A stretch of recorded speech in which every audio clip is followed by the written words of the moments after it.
Guys, thank you so much for joining us tonight. You're all so incredibly busy. You're all killing it in your fields. We're so grateful that you would come and share your story with the hundreds of young people in this room today. You've got your mics. You've got some water if you need there. Vanisha, we're in your house. This is your building. Am I right when I say your office is upstairs? It is, yeah. Venisha's office is upstairs. If you ever want a tour, I'm sure Vanisha can hook it up. Vanisha, since we're in your house, let me start with you. So, if you don't, could you remind me how old you are? Now? Yes. 29. 29. And how old were you when you got started in politics in Redbridge? So I got elected at the age of 22. Wow. 22 years old. Vanisha, take me on the life journey of someone who is elected at 22, starts making a difference, starts giving back to the community, and is now deputy leader for this entire area of London. Because as you know, one of the things that young people have to do in our program is launch social action projects at the end of this year and find ways to give back to their community. Your way to give back was through politics. So start from the beginning. Tell me where you were born. Take me on the Vanisha journey. How did you get to where you are today? First of all, I just want to say a big thank you to you, Fahim, for all that you do with Future Leaders. I think it's amazing to see the amount of people that have come to see us. And actually, it's a real credit to all the hard work that you're putting into Future Leaders. So my journey into politics started when I was 18. When I could vote, I joined the Labour Party and I studied international relations with political science at the University of Birmingham. And then I got deceived. They said to me, you should stand to become a councillor. But the average age of a councillor, if you're not aware, is 60. And I was like, well, why would I want to do this to myself? It's like political suicide. So I thought about it and I was like, well, I really care about, the area that I've grown up in. I've, been born and bred in Redbridge. I've lived here all my life. I, really care about it and want to make a difference here. And I was like, well, let me see how it is. So I did put myself forward. And I thought, well, if I've gotten this far, let me see how far I can get. I didn't actually think I'd get elected, if I'm going to be honest. I was basically put in a ward. So in Redbridge, we have 22 wards, and I was put in a very, very Tory ward. So I'm a Labour Party councillor, and it'd always been Tory. So we overturned it for the first time in 2018. But obviously that isn't just through, talking to people. It's knocking on millions of doors across Redbridge, speaking to residents, understanding what local issues that they have and making sure that their voices were heard. And that, for me, was why I wanted to actually stand to be elected. I think when you're on that journey, you don't necessarily think what the end goal is. But when you're actually stood there and speaking to those residents, whether that be moving them out of temporary accommodation, moving into new homes, whether it be, building community centres, building a Lido that we've got coming at Valentine's Park. It's those things that actually make a real difference to the peoples and livelihoods of the people that you love in the borough. So for me, it was actually making a difference locally is so much more important for me than ever nationally. And I think you can do that through any forms. It doesn't have to be political. Obviously, I took the political route. But I do think even social action projects that you're doing in your local areas can have a real difference and a real impact. And what was it like when you were? And what was it like when you went home to your parents? You're Indian, I'm Pakistani. We come from quite traditional parents. If you go home and say, Mom, I'm going to be a politician. What was Mummy and Daddy saying to 22-year-old Vanisha that wanted to put herself out there? First of all, walk the streets and knock on doors. And I did that for Wes, who's our patron, in the last election. It's rough out there. It is scary stuff. You're 22 years old. You're out there. What was your parents' view? I definitely think they thought I was mad. I think they probably wanted me to go into science or, medicine or something more mainstream to them, right? Because politics for them wasn't something you would do a career in. But I convinced them. I was like, you have to come along with this journey with me. They actually did come out and door knock for me as well, which was quite nice. And I know they are extremely proud of the journey that I've come on, and they've come along with me on that journey. And I think that's really important. And I love that point, Vanisha, because we've talked a lot on this program. Kai, I think the sound is a bit tinny. Can we adjust it? I think we've talked a lot on this program about doing what's right for you. right? Not doing what your teachers say, not doing what your parents say, not even doing what Mr. Khan says, but actually find your path and stick to it, even when it's tough. Whether that's what you want to study at uni or whether you even want to go to uni or whatever the journey is, it should be your journey. So it's great that you did that. And I think when you're 16, 17, 18, sat in this room, you can't imagine a place where your parents would actually say, actually, you were right. You made the right decision. But if you stick to it, you do get there. So what advice would you have for young people who are currently considering their university options, courses, apprenticeships, and what they want to do is not aligned with what their parents may want to do? So raise your hand, boys and girls, if what you may want to do is not perfectly aligned with what your parents want you to do. Let's just get a sense of what that looks like. Don't be shy. Some very well-behaved children in here. Excellent. More hands going up. So Vanisha, what advice would you have for those young people? I'd say don't give up. I think, everyone's path is different in life. And I think if you find something you care about and are passionate about, I think if you follow that, I think you'll be able to convince anyone. But most of all, you'll be able to convince yourself. And all you need is that affirmation that actually, I can do it. And don't ever stop believing. Because I think actually maybe it's true for all of us, really, is when you're that age, I think you're very naive and you're not entirely sure what the rest of the world looks like. But when you get to our age, you realize that actually, when I was that age, I shouldn't have been worried because everything does work out just the way it's supposed to be. And you just make sure you just don't give up and actually keep believing in yourself. And also, if I can add to that, do the ridiculous thing, right? That Vanisha did. Go and stand for election at 22. You're not going to get elected. That's what you think. Well, you might not get into, I'm not going to get into Oxford or Cambridge. That's what you think. I'm not going to get that apprenticeship. But remember what we say, you miss 100% of the shots you don't take, right? If you're not in the game, how can you win it? So be 10% braver, be 100% braver, and do that ridiculous thing. If your future goals don't scare your parents, and if they're not ridiculously outrageous, you're not being ambitious enough, right? So do that exercise when you come home tonight, when you go home tonight. Think about what your future looks like in 10 years. And if it doesn't sound ridiculous, make it crazier. Make it something like, I'm going to be the youngest deputy mayor of London. That's the level of crazy that I'm looking for from you tonight as you do that reflection. Vanisha, thank you so much for that. When I come back to you, I want to lean more into what it means to come from perhaps a traditional family, to be the other, right? In a space where everyone's older, perhaps everyone is a different color, perhaps everyone is a different political belief, etc., etc. When you enter spaces where you're the other, how do you maneuver those spaces? Mr. Coban, Deputy Mayor Coban, thank you so much for joining us. First of all, MBE, Member of the British Empire. Can you tell us what that means for young people that may not know? So, good evening, everyone. Let me stand up because I want to actually stand up and talk to you all. Good evening. Great. My name is Mete. I'm the Deputy Mayor of London. I want to firstly start by taking the opportunity to thank all of you for being here today and for showing up. So I want you all to give yourselves a massive round of applause.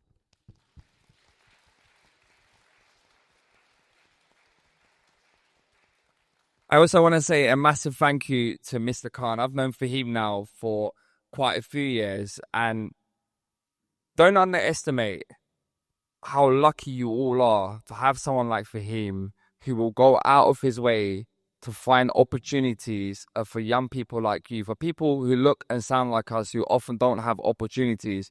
It makes a real difference, and I have so many people like Mr. Khan who I'm being grateful for when I was growing up. So I think we should give a massive round of applause to Fahim as well.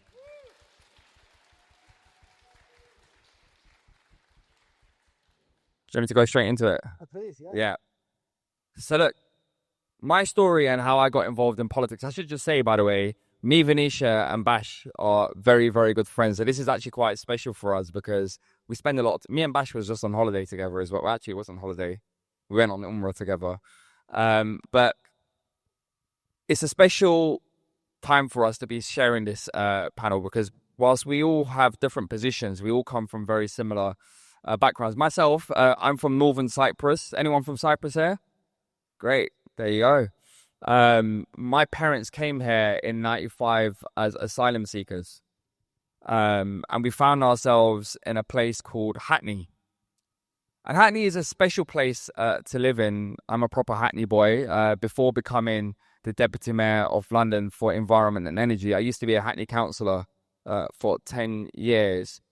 But one of the things that when we came to Hackney was that we immediately realised, and my parents immediately realised, loads of societal problems that existed in our borough. We had one of the highest rates of crime in the country. I was one of 63% of 11-year-old pupils who couldn't go to school in my borough because at the time, between 97 and 2003, more than half the schools had been shut down. So I got sent to Waltham Forest. And it was so bad, actually, in 2006, it was ranked as the worst borough to live out of 433 boroughs in the whole of the UK. But if you fast forward that 15, 20 years later, you know, Hackney is now a very cool place to live. It's the hipster part of London. That's why I'm the best dressed out of us three. It's London's nightlife. London's tech city is based in Hackney. It's got some of the best schools in the country. People want to go out on night out in Shoreditch, in Dalston. It's completely transformed with the investment of Olympics. But one of the things that really inspired me to get involved in politics was that, and this is what I really want you all to take away, and this is one of the key themes that bring all three of our stories together, is when you see your community and your neighborhood changing so much, right? Like you see things literally change over your lifetime, over 5, 10, 15, 20 years.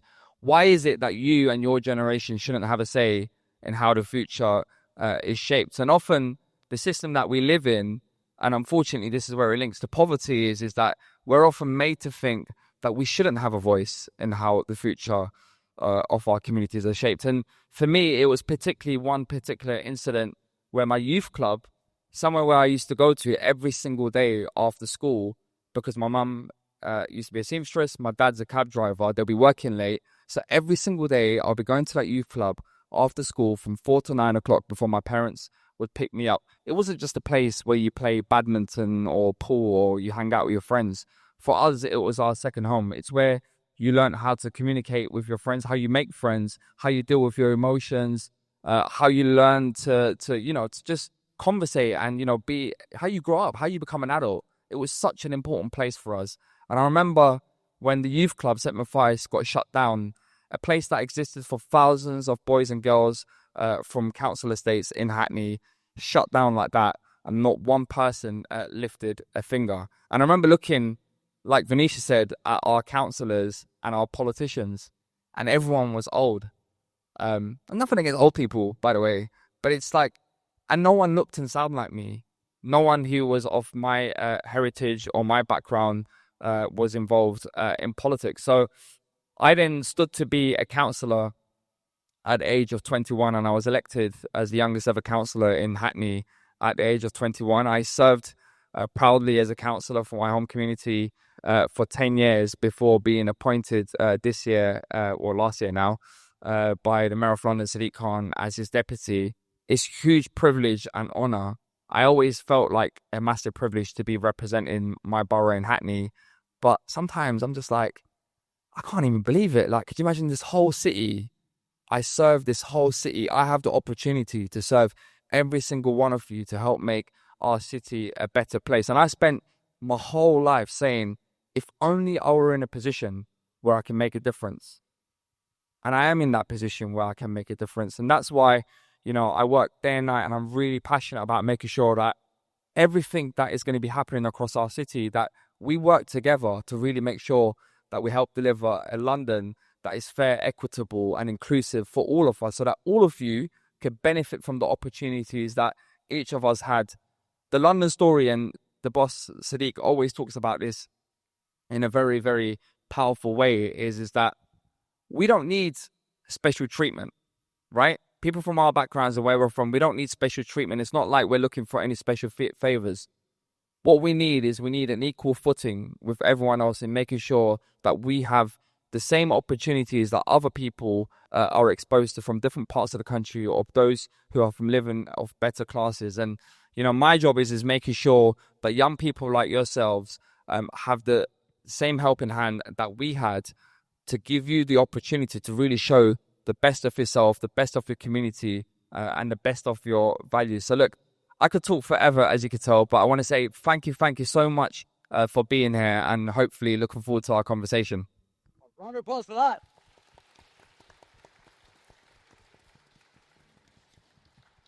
Mete, thank you so much for sharing that. Your journey is so incredibly inspirational to me.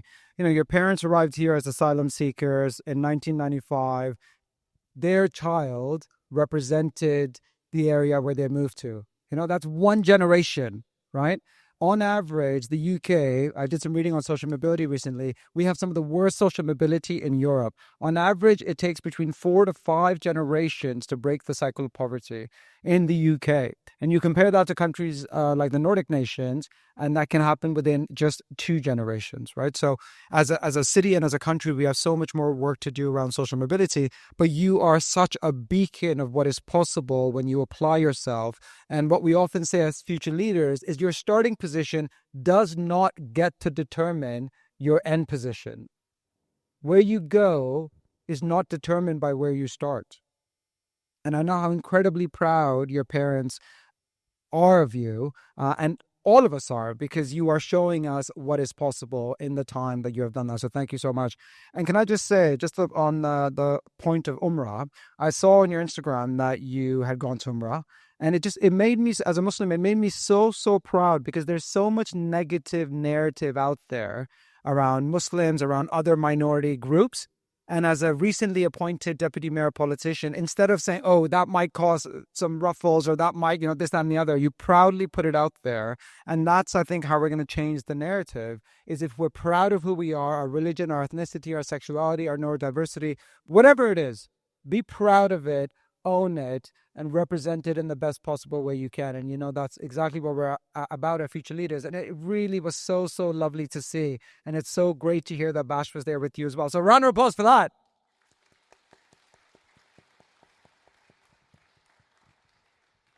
All right, thank you. Bash. I don't think I've ever seen the Mayor of London on TV without you there.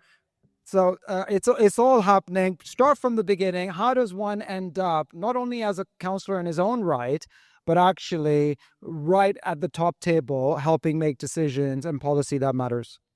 Thank you for that, Fahim. And I'm really annoyed with the Deputy Mayor of London, because me and Vanisha, we're going to be the lazy ones and sitting here all evening. And this guy goes up and does all of that. Do you know what I mean? So it wasn't. So I'm going to remain seated, but that does not mean that I'm not committed. So my name is, well, I'm standing up now because they're laughing at me. So my name is Bashir Ibrahim, and Fahim has given me much better introduction than I could. But I just want to say that it's actually a privilege, because we are genuinely like 3 close friends, and we've never shared a stage together or spoken at the same event. And so thank you, Mr. Khan, for bringing us all together. And thank you for all you do, because we'll come on to my job with Sadiq. And so I've done a lot of events, and often when he's wanting to talk to young people, wanting to talk about how we build bridges and break down those barriers, often Future Leaders comes to mind and Fahim comes to mind. And so I want to, again, not give a round of applause because it's happened and I know he's going to kill me for wasting time, but give you a genuine shout out, because not only are we holding you in high esteem, but I can assure you that the Mayor's office also holds you in high regard. So I'm going to start off very quickly with my journey. And so I was born and raised in Islington.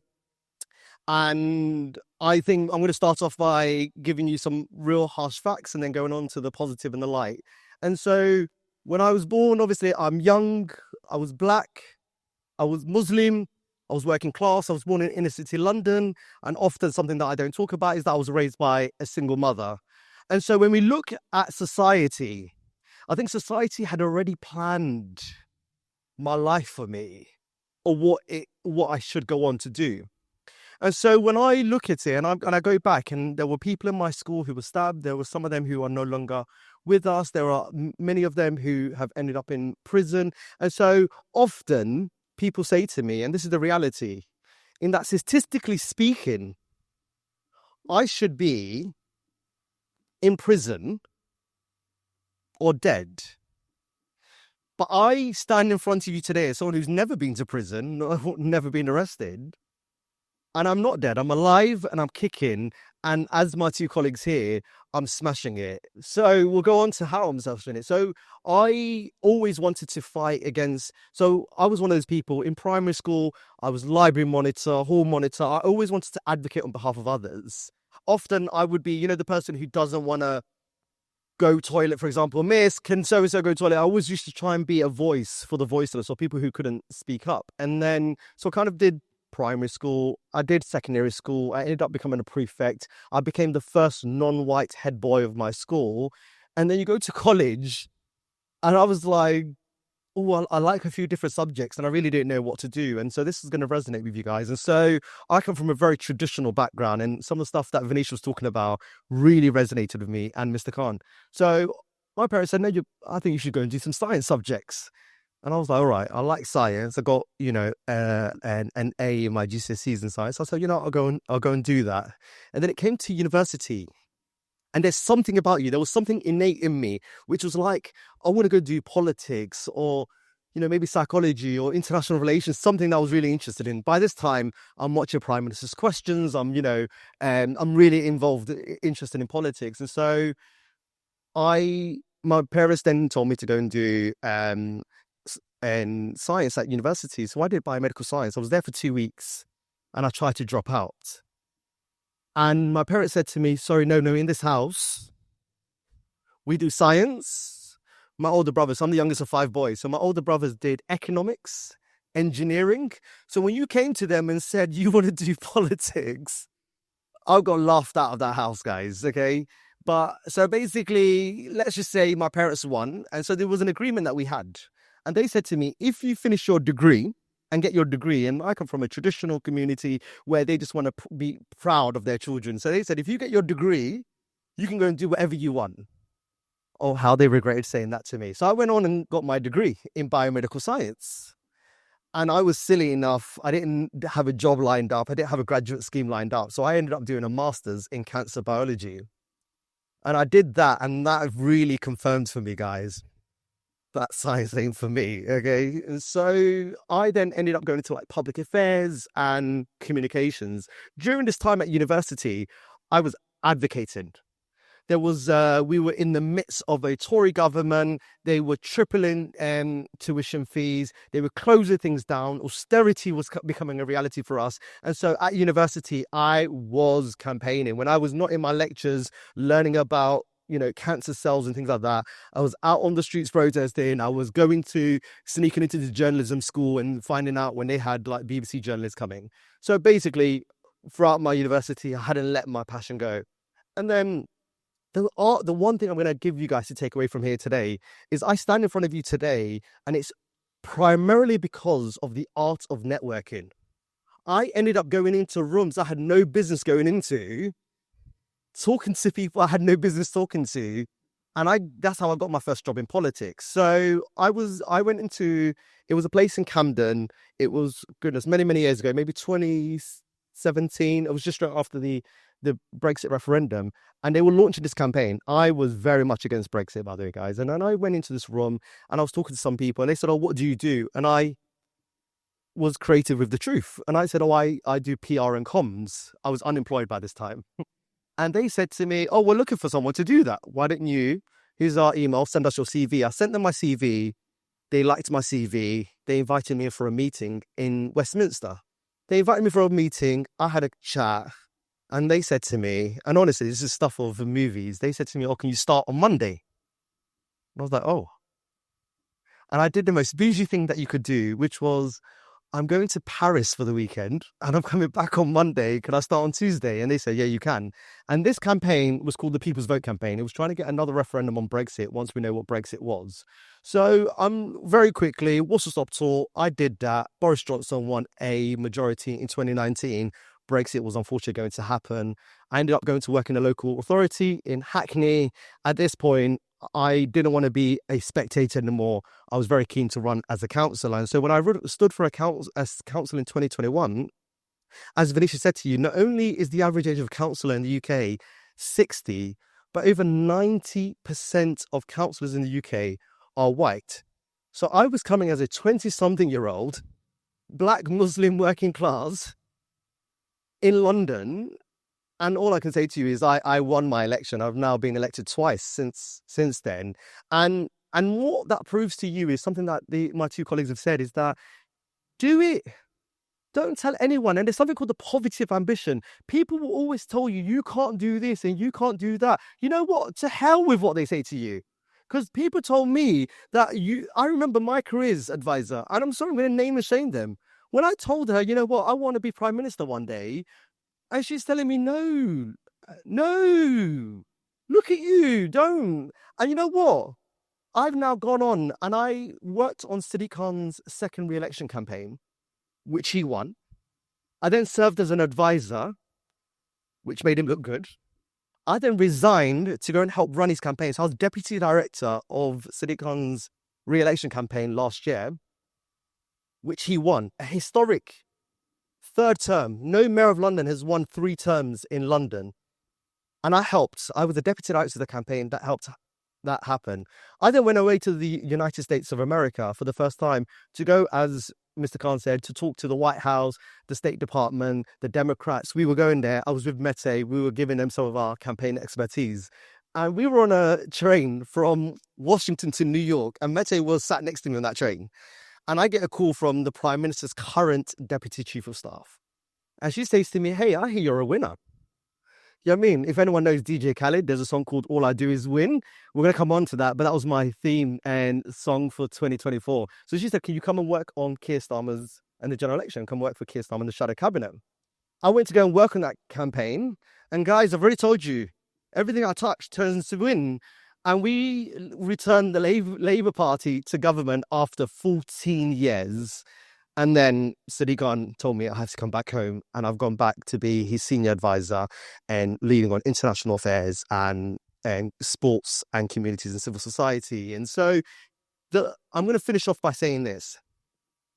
A young boy who dared to dream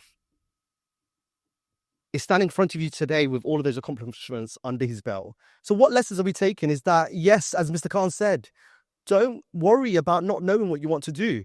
Because on paper, I should be in a laboratory, hopefully finding the cure for cancer. But I feel like I'm also serving my community, my city and my country by bringing in those policies like universal free school meals for every state primary school child in the city.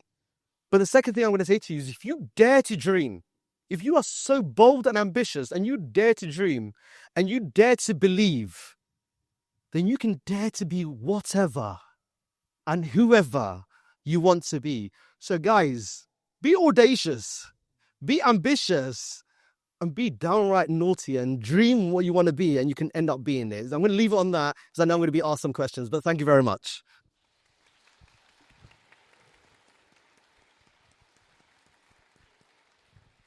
Wow, can you guys come back every week? I mean, can we co-host this thing? Because honestly, you are so incredibly inspiring. I love that you were the first non-white head boy of your school, because that's how these journeys begin, right? That's how you end up on stages like this, and all the 3 people here are on much bigger stages.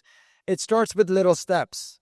So when you look at them, don't think, oh, I could never do that. That only happens to 1 in a million people. It's all the little steps that add up, right? So what are you doing at your school? Are you a prefect? Are you helping the younger students? Are you showing parents around on open evening? What are you doing for your local community, your church, your synagogue, your mosque? What are you doing for your local sports team? How are you giving back? All of that adds up. And before you know it, you're being headhunted by the future Prime Minister, and the Mayor of London and the Prime Minister of the country are fighting over you. So all of that is possible. But none of our 3 inspirational speakers ever thought they'd be sat where they're sat. Did any of you think you'd ever be where you are when you were 16, 17, 18? Well, no, like I said to you, I think, as Mete said, we come from very similar backgrounds. And the thing is, we come out here from a very political standpoint. And something that Mete is the founder of a charity called My Life, My Say, and it's all about getting young people more involved in democracy. And something that he's often said is that if you don't do politics, politics will do you. And I think for all of us, it's you need to be, because they're discussing us at the table, guys. They're talking about us, and everything is political, by the way. It's not just, don't think about it in the broad sense. And as we're speaking, there is a ceasefire deal being negotiated by Israel Hamas, and people talk about this politics as if it's Westminster. How often your bins are collected, how much you pay for school uniform, your youth clubs, everything is political. So don't think about political as this abstract. Political is everything. How much your Zip Oyster cards. I'm not going to make a political point, but there's some political parties who wanted Sadiq Khan and the Mayor of London to withdraw that. That never used to be a thing. Or so everything is political, guys. So what I'm trying to say to you is, don't think about politics as some far removed thing of, I don't do politics. How many of us said that? A lot of my friends say that, I don't do politics. Well, guess what? Politics is going to do you. So you might as well get involved. And everything's political. So I don't think any of us wanted to, and I think we serve, and this idea of we serve, genuinely, me and Vanisha are still serving councillors. Mete was a councillor for 10 years. I can assure you, we're not councillors for the money or the fame. The stuff that we see, the misery, the destruction, the desperation from people. I had someone come to see me the other day, and I'm sorry to be negative, Mr. Khan, but it was, often we get people who live in overcrowded housing. I'm not here to ask you to put your hands up, but how many issues will you have with your own housing? How many issues will you have with antisocial behaviour? How many issues will you have with this? And this is stuff. So all I would say to you is, don't think about politics. You don't need to be a councillor. Be a school governor. Be a prefect. Be a volunteer. Go and do something. But don't do nothing. Because we all need to do something to make this city and this country a better place. That sounded fire, by the way. I didn't realize I was saying that. Goodness. Thank you. So, thank you for saying it, because it's really important words. And, I think Bashir's point is a really good one. Find your way to give back, right? Politics is one. It's really, really important. But find your path that allows you to make a positive contribution. And finding that voice is key. And we're going to be taking you to City Hall, where Mete works and where Sir Sadiq works. And we're going to be taking you to Parliament. So you can go, and we're going to be taking you to the FCDO. So you can go and see these things and see how you fit in. Because you do fit. You do have a voice in these systems. But we have to find our voice, and we're going to help you do that. Thank you so much. By the way, guys, I've heard a lot of the three of us are besties, the three of us go on holiday together. How do we make it a foursome? I mean, what's it going to take to... Can I just say, you know what, like, being honest... Discrimination. Vanisha, actually, the reality is, if you actually check our WhatsApp group, Vanisha's been avoiding us since September. Absolutely. Can I just say, categorically, she's blue ticked us consecutively, but we're not here to fight people. I usually have to wait like 3 weeks for a response. I send a message in 24, I get a response in 25. Happy New Year for him. I'm like, Vanisha, this is 2024, this message. But I'll take what I can get. We'll take it. So thank you. Vanisha, maybe add me to that group chat when when you're on there next in 2026. Vanisha, speaking of you, let's go back to that question about being the other or being the minority. Okay. How should the young people maneuver that space? So for some of them, they might go to Oxford and Cambridge. They might be one of the few state school students in there. Everyone in this room is educated at state schools. Some of them might go into careers where there might be an engineer, but they're female. Only 16% of engineers in this country are female. Can you believe that? Only 16%, right? It might be about ethnicity. It might be about sexuality, whatever. So when you find yourself in a space where you are the other, like you did at 22 in politics, what advice would you give to our young people? God, I feel like I'm going to stand up now. So Yes, please do. I'm going to stand up as well next. Because they've really put the pressure on. And I felt very ganged up upon, honestly. Being the only woman up here as well, it's not helpful. Round of applause for that. Representation. Yes. Own that space.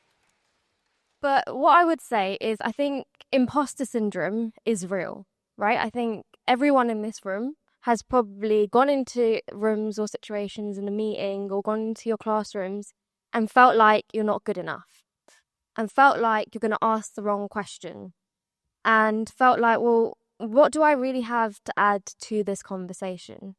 And I think it's really important to know that you are important and your voice does matter. And actually, whatever question you want to ask, you should ask. Because if we don't have a seat at the table and don't create that seat for ourselves, no one is going to do it for us. We have to do it for ourselves. That statistic, that 16% of females are engineers, that is so low. How many women in here want to become engineers? Well, come on, we need to up that, because actually we want to get to 90%. We want female representation in all lives. I remember when I became a counsellor, and actually one of the reasons I became a counsellor and put myself forward was actually I wanted there was no young representation, and I wanted there to be a representation not only as a young person, but as a female Asian woman of colour, wanting to make sure that our voices were equally as heard. And actually, I'm really glad I did, because I don't think I'd be in this position now where I can make those really, really big decisions. And I don't think any of us would have been in the positions that we're in now if we didn't take the leap of faith. It's not going to be easy. We've all heard about, parents all have a set criteria of the things that they'd like you to study. I know mine was medicine and finance, and I definitely, went across the grain. But we all have to take that leap of faith and make sure that actually what we're doing is what we want to do. Because at the end of the day, it's your life. It's no one else's life. You want to do something you're going to be happy about, something that you enjoy, something you're passionate about. And it does not have to be politics. But one thing I would say is all of you all live in different boroughs, right? You all have an opportunity to get involved locally.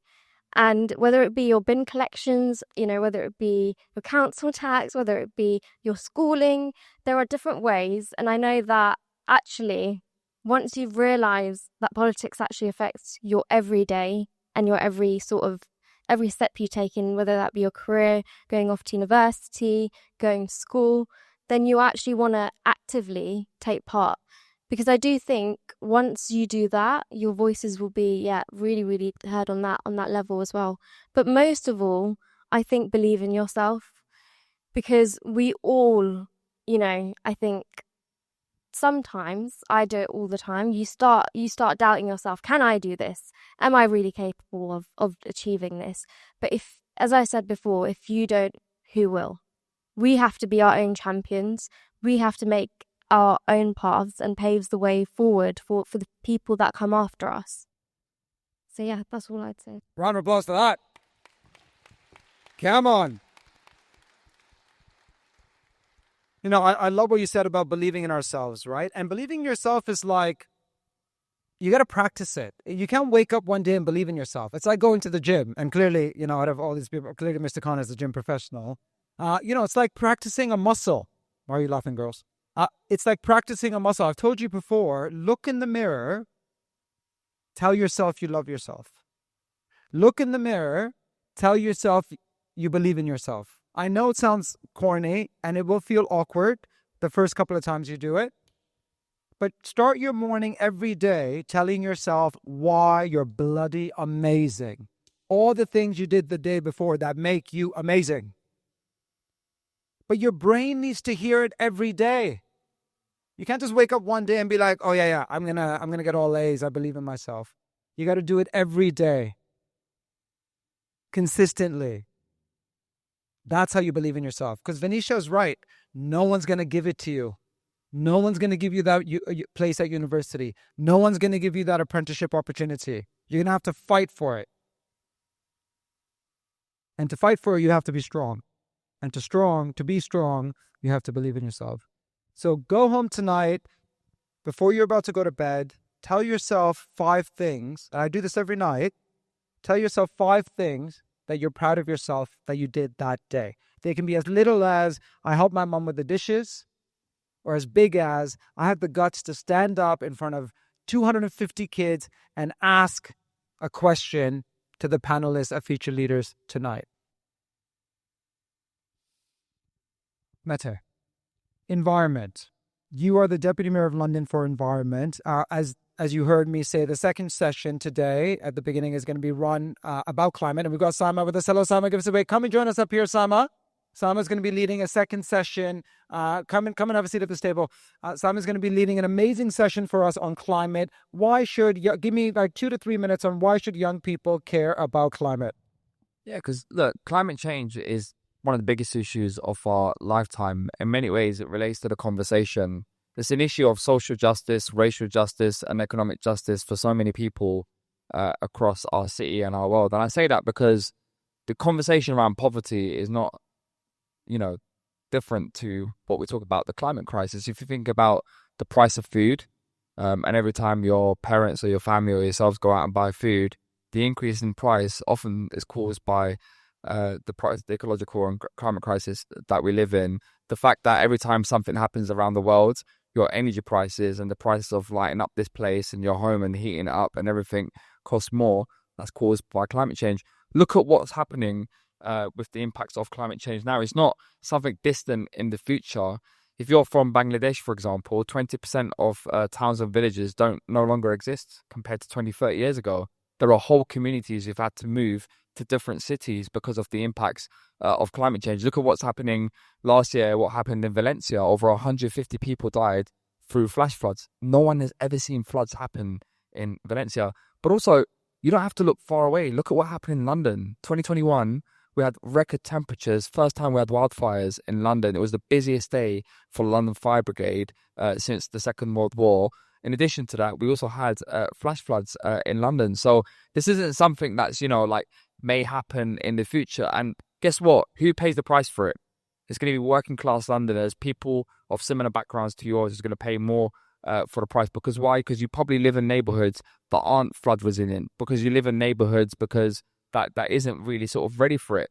But more importantly, it's an issue of social justice in the sense that, if you think about, like myself, I'm brought up in a council estate in an overcrowded flat. My mum and dad lived in one room, in the living room, my sister in one room, me and my brother in the other room. You have no access to garden space growing up. The impact that has on children's mental well-being. Having access to green space and for helping nature to flourish across our city is a social justice issue. So one part of my job is making sure that we're helping support areas where there's high density of people living, particularly from working class communities, to increase access to green space, because it's not fair that they live in areas where they don't have access to garden space, but they don't have no access to green space. Also, the issue of air quality.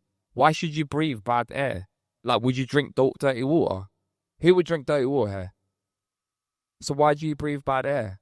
And why don't we demand that we have cleaner air? If you live in Hackney, you're likely to live 10 years less than if you live in Richmond. Why is that fair?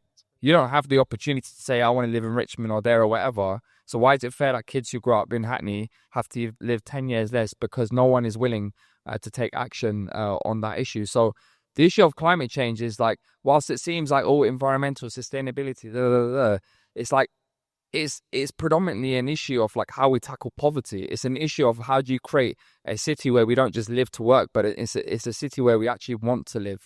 And so for me, my job is making sure that your generation, it's the biggest betrayal of young people's generation. The fact that it's even a political issue, the fact that you have politicians who are like, should we do this? But it's going to cost that much money, whatever. What's going to happen in 50, 20, 30, 40 years time? It's going to be normal to have 40-degree summers in London in 15 to 20 year time. Like, you might think that's nice, but it's not, because our homes aren't built for purpose to deal with 40 degrees summers. What's going to mean is people are going to die, and you already see that happen in different parts of the country. Different parts of the world. So my job is making sure that we're able to make sure our buildings are more resilient in terms of the impacts of climate change. We're putting in loads of street trees across London. The reason why we're doing that is to help cool the temperatures on our streets, but there's so much more. But look, the other thing is me and Sadiq don't have all the ideas, and the reason why it's great you're going to be having this session after is that we need to work with you to understand how we can make sure that we make London the best place to live. So I'm really excited to see what's going to come out of the workshop later on today. Amazing. Thank you so much, Mete. And this is just the beginning of the work that we're doing. Mete and I are talking about other things that we can get you involved with in terms of climate and really harness your ideas and your leadership in that space. Because I love what Mete said. Climate is a social justice issue. It's not a nice to have. It's not ESG. It determines how long you live. There's nothing more important than that. There's no right that is more human than the right to life.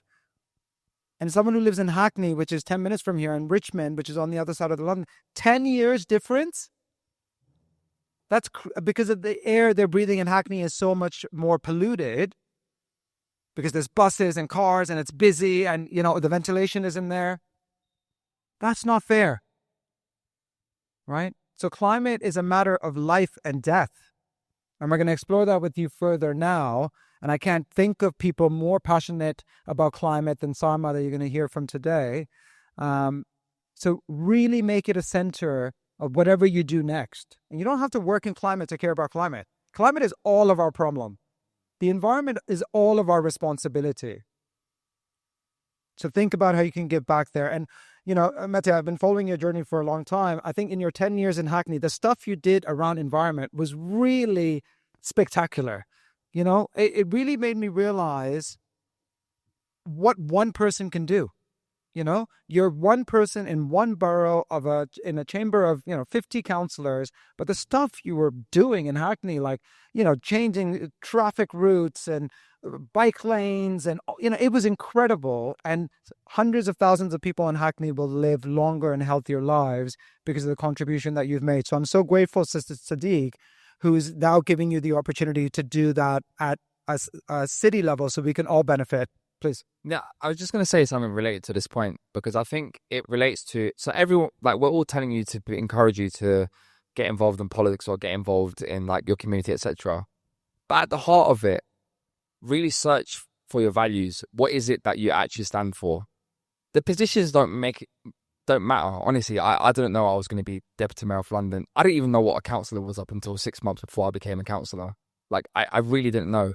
Politics is a bit like, could be like musical chairs in many ways. You don't know where you're really going to end up.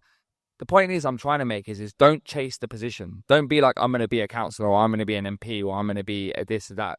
Really search to why is it that you're passionate about, why you're doing. And those positions are vehicles to help you address the issues that you care about. And think about what value that you add to society and to your community. And what I mean by that is there's always this really good story that I always give, which is by the founder of Deliveroo, actually. And I always use it as a principle for me, even in my job as well. When he first founded Deliveroo, he was talking about, before he founded Deliveroo, he used to work in the city and he used to like work late because he worked in finance. And he used to always have to get cold sandwiches from like Tesco or whatever it was. And then Just Eat founded. And then when Just Eat founded, he was like, oh, great, I can get some hot food. Great. Immediately, he recognized two problems. One was that Just Eat, you didn't recognize the restaurants on it. The second thing was that you didn't know how long your rider was going to take and you couldn't see it. So you'd have to keep calling the restaurant or whatever it was. So he created Deliveroo with the aim of having one, more like restaurant chains that that you're able to identify with. And secondly, that you could track your rider. Now, the point I'm trying to make here is sometimes I think often we make two mistakes. One is we make the mistake of assuming that we need to always come up with the new best idea, and we don't. Often, the best inventors or the best entrepreneurs or the best people out there, they're the ones who take an idea and really think about how you make it better than what it is and look at where the gaps are. The second thing is when you're thinking about that in the context of your personal self, you can end up wanting to do like 15, 20 different things because it's very easy to sort of like care about lots of issues. But how do you actually think about, okay, where are the problems across society? What really drives you around those issues? Where do you think something is not working well? How is your skill set best placed to deal with that issue? And just be really good at it. Like, really enjoy the process of learning and taking your time. Like, I might be sitting here as the Deputy Mayor of London at the age of 32, but these two, I've been doing this since I was like 17, 18. I've been doing this for ages. Same thing as Vanisha. Vanisha's been in this game for like over 10 years. Same thing as Bash as well. Like, the point I'm trying to make to you is don't look for, enjoy the process of learning and enjoy the process of actually trying to make yourself the best version. Because you know why? Whenever someone's going to talk about local government and politics, do you know who's going to be invited? Vanisha's going to be invited. Because why? Because she's known as one of the leading figures in London's politics and local government. Whenever someone wants to win an election, who are they going to go to? They're going to go to Bashir. Because why? Because he's won so many election campaigns. So the point I'm trying to make to you is like really focus on making sure that you really focus on what you want to. But more than anything, don't do it for the wrong reason. Make sure you know why you're actually getting involved in it. Because what we don't need is more like Boris Johnson's and those people. Sorry to get all political, but what we don't need is people. Like, my biggest fear in life is doing my job and losing my purpose of doing it, because then I'm doing it for the wrong reason. So really search for your purpose of why you're getting involved. Wow. Round of applause for those wise words. Okay, so we're going to move to questions in a second. Bash, I was going to ask you about what can young people be doing to get into politics, but I think you've covered a lot of that already. And when you talked about, become a prefect, do this, etc. Any kind of quick things you'd want to add to that before we move to questions? Thank you. I'm just going to riff at the end of something that Mete said is also, because I was talking about, I think there's two things about networking and your network. And I'm going to start in the reverse order. And so one of the things that I think you need to find people who are on a similar journey to you. I would not be able to have navigated politics as well as I have and as rooted as I have without having people like Mete and Vanisha and friends who, will check you if you get out of place, who will question you and ask you, are you doing this for the right reasons? And so what I would say is no man, no woman is an island, and there is no I in team. And so you need to have a really good team or a really good support network around you. Like we've all been counsellors. Some of us are still counsellors. We face abuse. Sometimes we have difficult days. We have issues that sometimes we are not able to solve. And so it's always good to have a network of people where you can also steal ideas from them. And so like I go to Vanisha quite a lot because she's a counsellor in a different part of London to me. And so just make sure that you have the right flock, because I've always said that, in Islam, there's a phrase that says you are upon the religion of your companion, or you are like your companion. And so I always say to people, like, who are you surrounding yourself with? If you're surrounding yourself with someone who's telling you, no, it is boring, it's weird, you're unique, if you're getting involved in this, that ain't the people that you need to be having around you. So make sure you have a really good network. But the final point I would make is the networking. Guys, honestly, it's something that Mr. Khan said. Be audacious. Go ask people. Well, I'm scared you're going to ask me, so maybe I shouldn't say this. But ask people and say, oh, by the way, is it possible I could shadow you? Is it possible that I could? And that's how people get those experiences. The people who've gone on to be doctors, more often than not, have gone to their doctor and said, is it possible I could shadow you? Is it possible I could do this? People who want to be lawyers end up shadow. So just ask people for opportunities, network. The worst answer you can get is no. But look what you could get from it. It could open up doors. And I'm going to give you one final story. I was in City Hall recently. Me and Mete went out for a coffee, okay?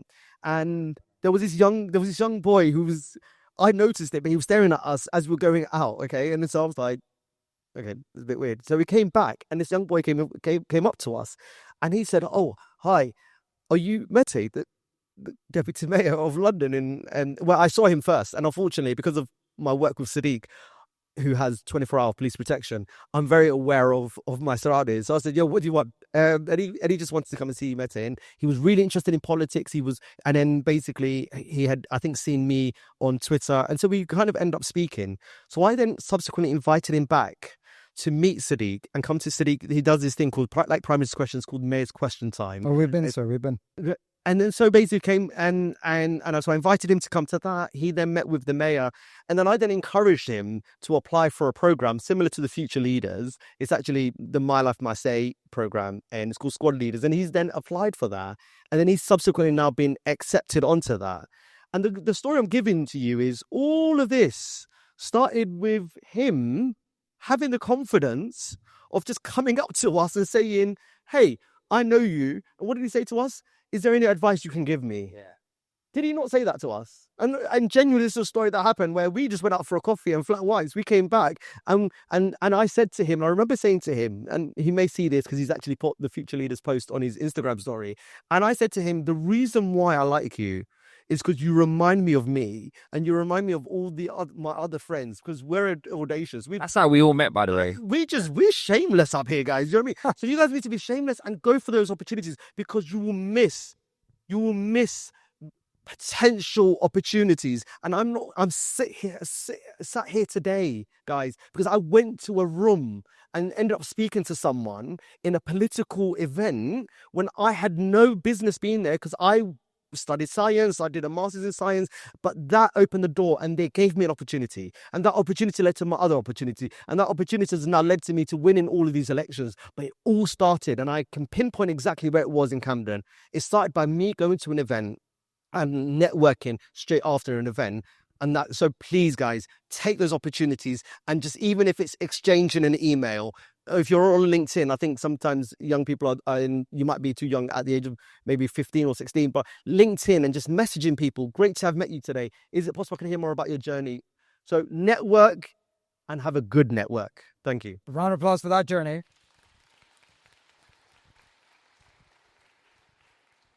We often tell the young people that their network can be their net worth, and setting up LinkedIn accounts is the first thing we make them do at the start of the program. Raise your hand if you have a LinkedIn account. Well, all of our names will be back up there, so feel free to follow us. Exactly. Make sure you are following these three amazing people. And we will also send out the link to My Life, My Say. It's an amazing organization for young people. A lot of our young people previously have attended the democracy cafes, which are fantastic. So we'll send that info out. Do check it out. Highly encourage you to get involved. Okay, now, enough from us. It is over to you. We're going to skip the round about the advice. I'm sure you'll incorporate it into your responses. We're going to do a quick fire 60-second responses max. We're going to start with Mete, work our way down. Hands up, hands up, hands up. Who's got a question for Mete? Don't be shy. Where's the mic? Okay, thank you, Jess. So I want your name, your school, and your question, please, sir. And sir, can we stand up, please? Thank you, sir. I'm Kyan Zorba. I go to Bill High School. I'm 16.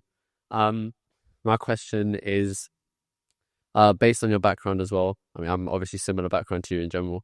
How was it trying to get into politics at a young age? And also, if you can follow up on how you made the decision and how you came across the decision, as someone that's kind of like interested in politics myself. How did you come across that, finding out what kind of different branches there were? Because I'm like kind of struggling to find that out. That's it. 60 seconds. Yeah, I think, look, I mean, being from Hackney and being from like a working class immigrant background, I guess like you sort of become very numb to people telling you can't do things. It just goes one through one ear and goes through the other ear. And I also feel like when you're from our background, you develop, like people always say like, oh, you're from a disadvantaged background or whatever, but I actually think that I've got much more privileges than lots more people. I'll tell you how. Partly because I've become a really good problem solver, because when I was a young kid, I've had to deal with much more issues, like, you know, doing all the admin for my parents, for example, since the age of like 11 or 12, because I can't speak English. All of those sort of skills that you otherwise would not learn if you come from a much more privileged background. So for me, when I got into politics, I didn't know I wanted to get into politics. That's the honest truth. I wasn't really involved in like youth councils or anything. I was very political in the sense that like I cared about issues like around my youth club and all these things that were happening around my parents, because we kept facing notices to be deported back home to Cyprus, all of these sorts of things. But it was only until someone said to me, oh, like, you're so involved in the community, why don't you just do it? And then I was like, yeah, why not? And then I was like really fearless around it.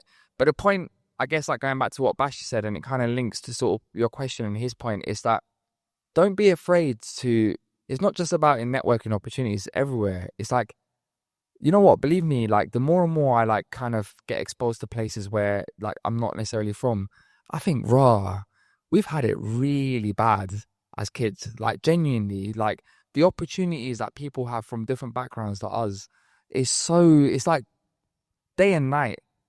But we didn't know nothing different. So we thought like what we had was great. And what I mean is basic things like the fact that you're even here thinking, oh, should I be doing this or not doing that? There are loads of young people around this country that I meet from much more privileged back. They wouldn't even be thinking that. They're there. Like, they're right at the front. So the point I'm trying to make to you is don't even like, you know, don't be apologetic about sort of like demanding what's yours. You know, like at the end of the day, you're a citizen of this country. You should have absolutely every right to do that. I'm more than happy to help you, by the way. If anyone wants to ever shadow me in City Hall, you want to see what it's like to be a deputy mayor and you want to do that, please do reach out to me. I'm more than happy to help. Wow, you're going to have like hundreds of requests. Fair warning. I love how you twist the negative into the positive, right? Yeah, you were dealing with deportation notices, but it's made you a great problem solver, right? So think about the positives in your life, right? How do we turn those, you know, I've said this to you before, the things that seem really difficult right now are the things that are going to make you special later, right? So I know it's tough right now. It's been tough for all of us when we were your age, but that's why we are who we are now. because we went through those difficult things. So remember that as you go on that journey. I love that. And, I read the study about the difference between privately educated students in state school. As you know, I was a teacher for 18 years in Redbridge.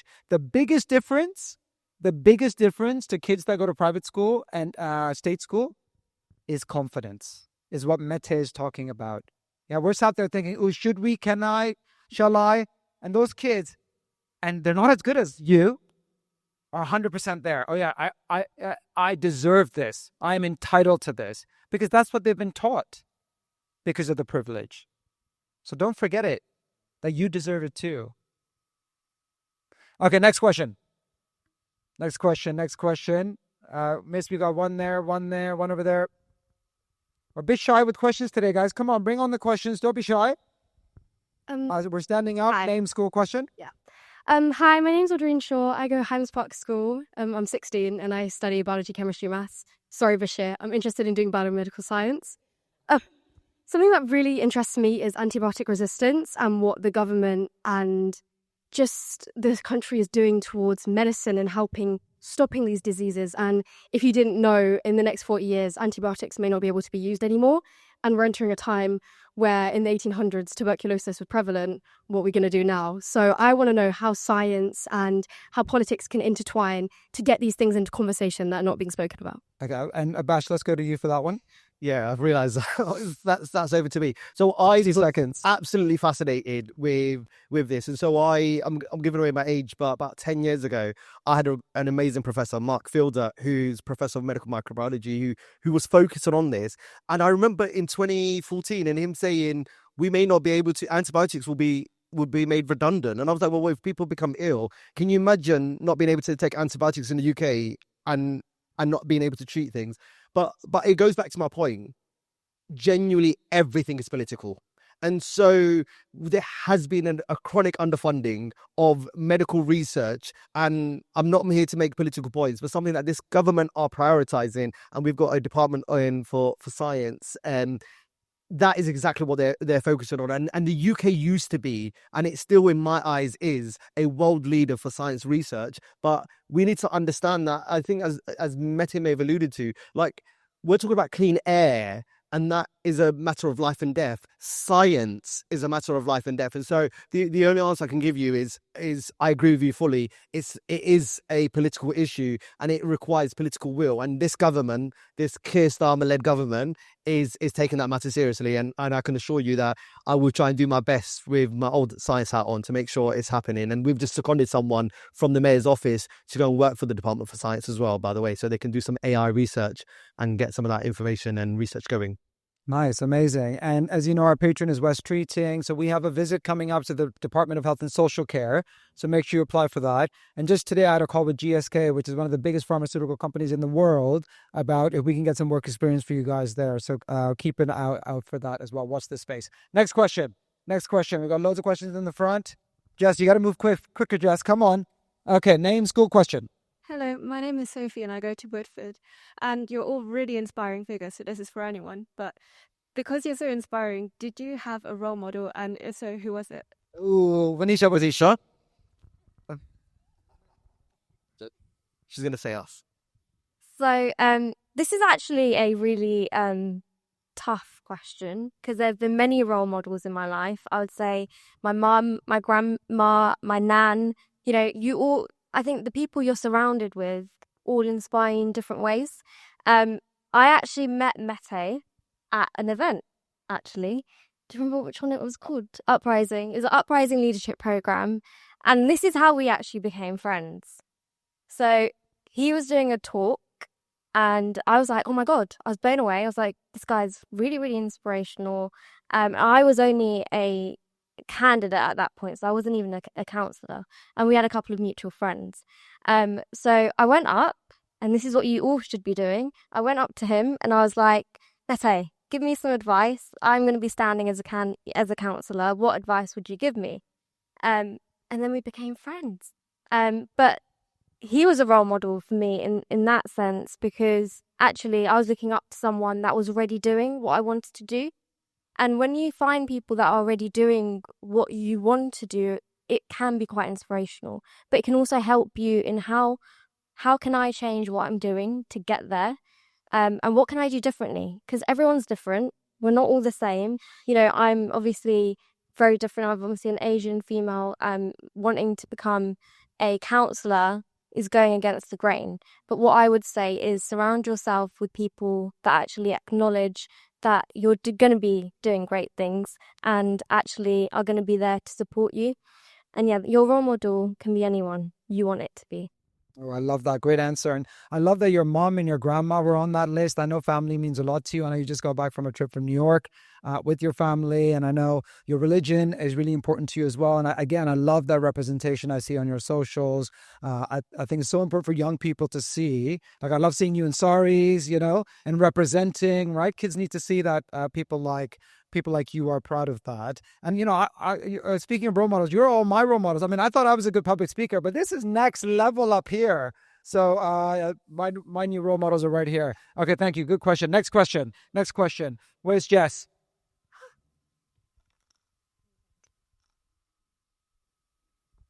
Hi, my name's Kai Malloy, and I go to Santa Union in Camden.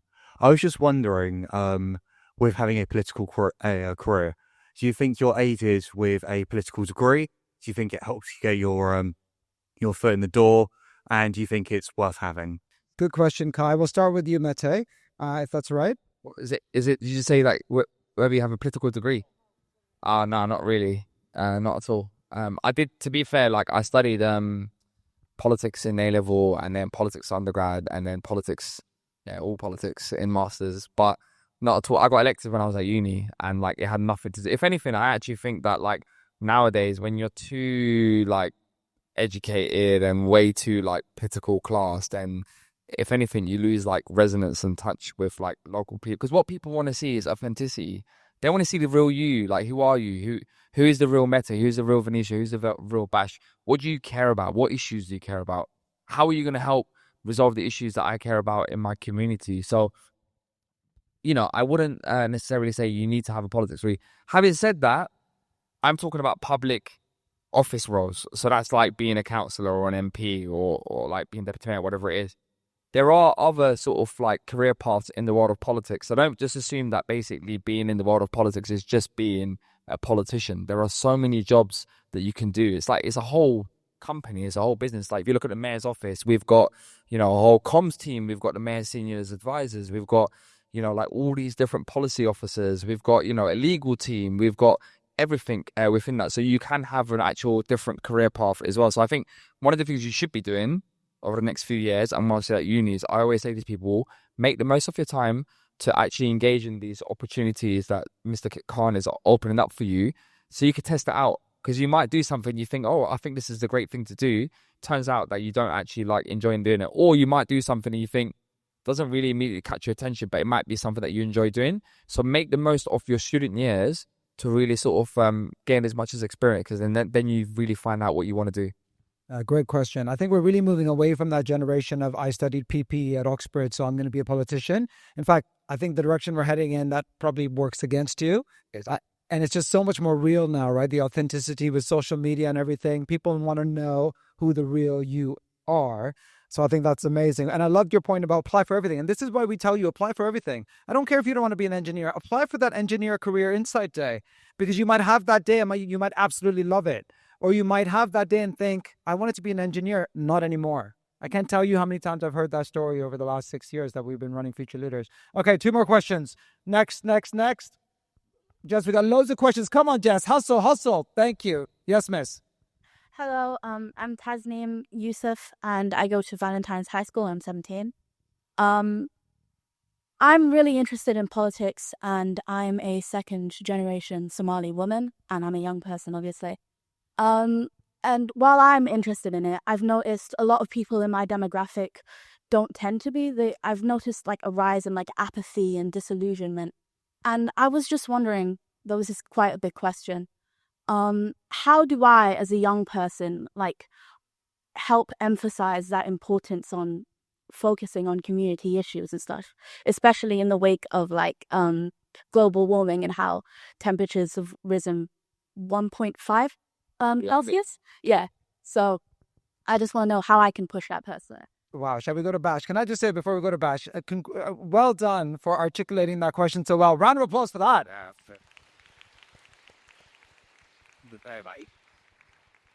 We've got a Future Leaders Power Bank for you that Jess is going to come grab. Bash, advice? Well, yeah, I feel like as the only other Somali person probably in this room, I'm going to answer that. So I think, so I'm Somali.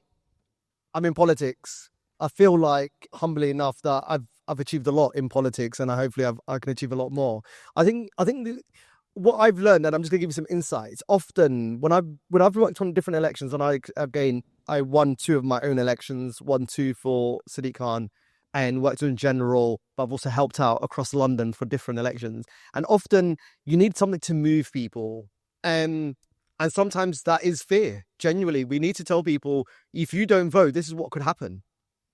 And so I really don't want to make it political, but last year, so I'll just talk broadly. I won't make it specific, but often in the Mayor of London's elections in 2016, in 2021, and 2024, often the candidates from the Conservative Party had a history of making comments that were either racist or Islamophobic and things like that. So what often you would say is, some of them genuinely openly supported Trump. And so one of the things that I think we would tell communities is that this is a Trump supporting person, or this is a person who said that they want to cancel Notting Hill Carnival, or this is a person who said that, quote, the black community has a specific problem with crime.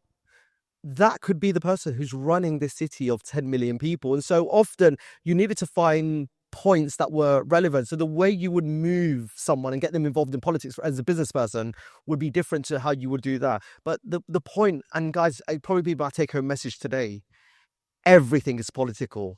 Do you know what I mean? And so I don't know your particular case, but like I said to you, if you genuinely, from inside your home, it's political. So if it's a dump, if it's mold, if it's repairs, if it's, how much you're paying for your TV license, because there's talk about it going up.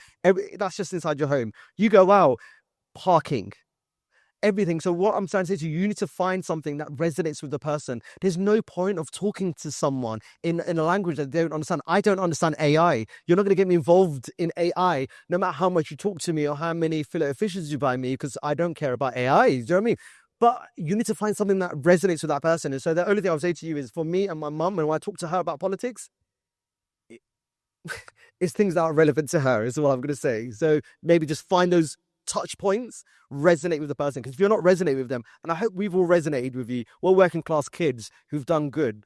If we don't resonate, if I came here and started putting on a posh accent and this is how, you would think I'm a waste man. You know what I mean? And so you need to resonate with the person, and hopefully they will be able to get involved in politics. Love that. Thank you, sir. I'll help you design a social action project around that if you like. And please do reach out to Bash on LinkedIn. Please do reach out to me. We'll I'm more than happy continue the to help. conversation.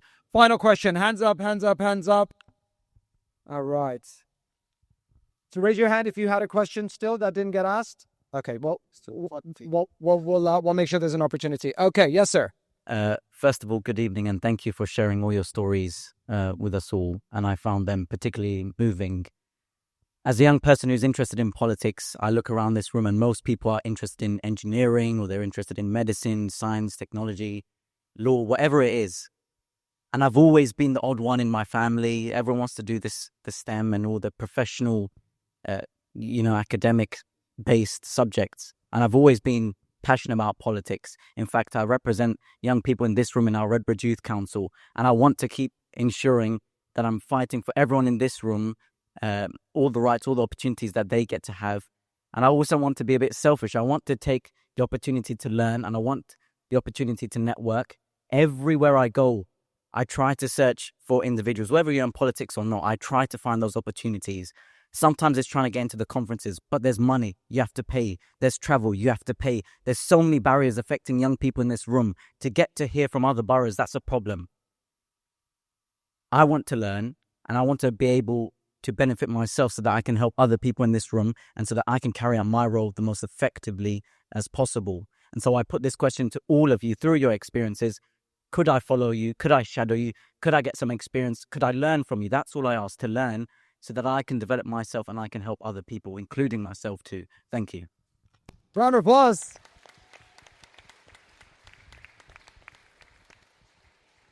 Vanisha, we'll come to you. Young man, congratulations for that fantastic question. It takes a lot of guts to stand up in a space and speak as eloquently as you have. I love that you're already involved. You're already making a difference for your community. Well done. Amazing. Let's keep talking. Vanisha, the young man, is in Youth Parliament in Redbridge, who I'm coming to speak to in 2 weeks, by the way. Vanisha, you are a councillor in Redbridge. Can he shadow you? Of course, and also I've met you. I think you're future politician making by the sound of it. You're already doing all the right things, and I think any of you that are looking to get involved in youth council, please do. It's a great way to actually talk about local issues and social action issues on a more sort of wider sort of scale, and actually you can get to meet some of us, the politicians, and actually talk through those issues as well, which I think we try and help, and I think that's all we want to do: work together, not against you. Can I just quickly add as well? You said something really important, which is you were talking about other people.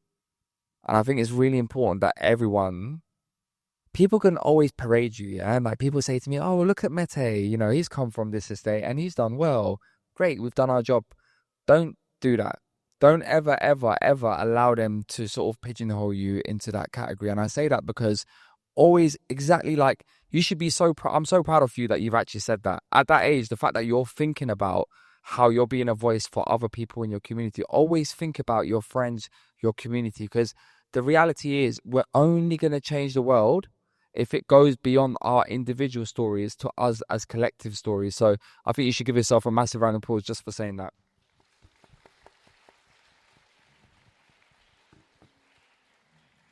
That's my role model, by the way, Fahim. That's my role model. So I think you've just secured 3 shadow places, young man. So make sure you follow up.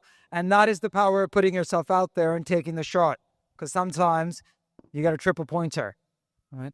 And on that, and please talk to us about those conferences you want to attend. We will help you. We'll help you make that possible. With all the amazing support and funders that we have, I'm sure we can work that out.